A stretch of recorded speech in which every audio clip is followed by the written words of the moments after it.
Nahuli sa isang buy-bust operation sa Ubay ang isang high-value drug personality kung saan na-recover ang 1.1 milyong halaga ng hinihinalang shabu.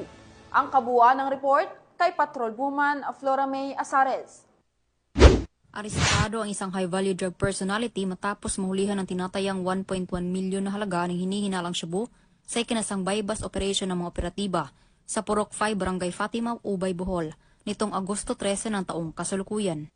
Kinilala ni Police Captain Amelito M. Loria, hepe ng Ubay Municipal Police Station, ang sospek na si alias J, 30 anyos, walang trabaho, at residente ng Purok 1B, Poblasyon Ubay.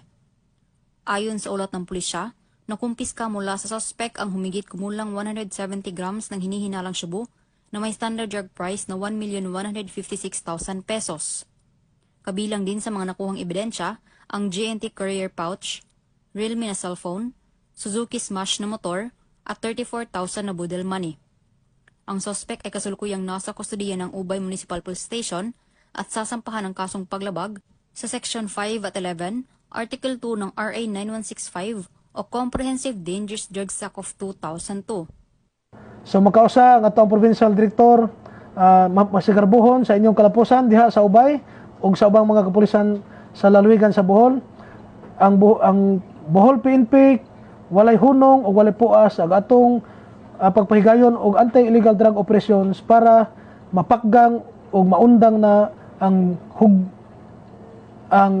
hulga sa ginadili nga droga diri sa atong probinsya. Sa mga katawhang bulanon, tabangi mininyo pinagi sa paghatag og impormasyon, pinagi sa pagtudlo sa mga tawo nga nalambigit sa ginadili nga droga. Og i-report dayon sila pinakadol nga estasyon para ato nang mahatagan og aksyon og masikop nato ng mga tawhana. Mula dito sa Central Visayas, ako ang inyong Police News Network Correspondent, Patrolwoman Flora May Azares. Alagad ng batas, tagataguyod ng Balitang Pulis.